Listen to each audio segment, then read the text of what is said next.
Feeling Blessed in the Midst of Persecution. Sermon on the Mount Devo Series number 9 by Sis Aubrey Lee.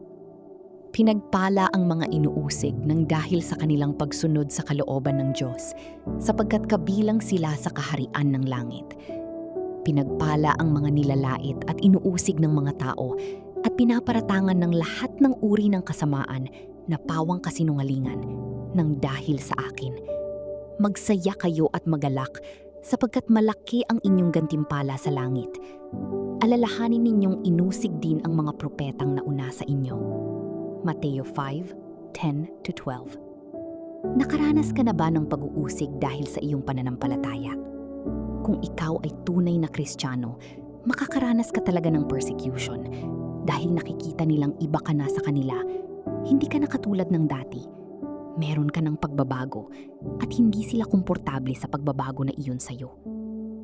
Marami sa atin ang iniiwasan ng persecution.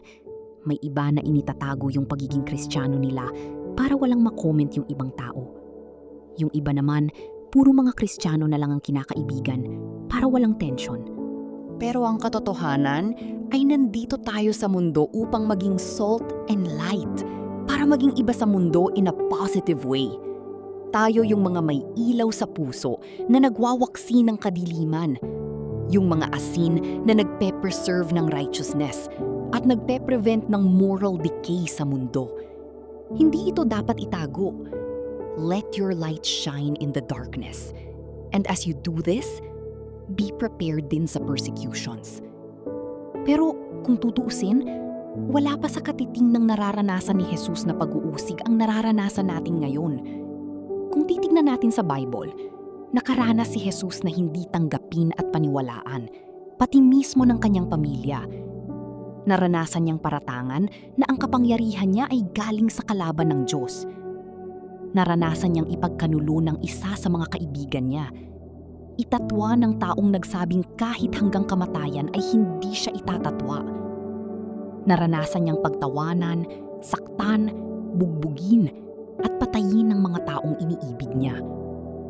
At tayo, bilang mga mananampalataya ni Jesus, ay tinawag din hindi lang para maniwala kay Kristo, kundi upang mag-suffer din para sa Kanya. For it has been granted to you on behalf of Christ not only to believe in Him, but also to suffer for Him. Philippians 1:29.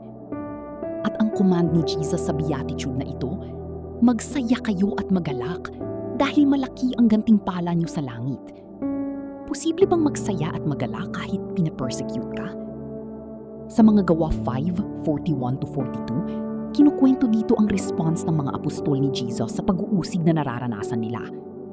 40. Ipinatawag nila muli ang mga apostol at ipinahagupit. Pagkatapos, binalaan sila na huwag nang magturo patungkol kay Jesus at pinalaya sila. 41. Umalis doon ang mga apostol na masayang-masaya dahil binigyan sila ng Diyos ng pagkakataon na magtiis alang-alang sa pangalan ni Jesus.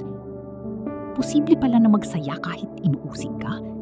Na magalak habang nagtitiis ka at pinapasa ng sariling krus, alang-alang sa pag-ibig sa Diyos at sa gantimpalang naghihintay sa langit? Tandaan natin na temporary lang ang mundong ito. Ang tunay nating tahanan ay nasa piling ng Diyos. At kung tayo man ay masaktan at magdusa dahil sa unjust sufferings, tandaan natin na parte ito ng pagkatawag sa atin ng Diyos. We are called not only to believe Christ, but also to suffer for Him.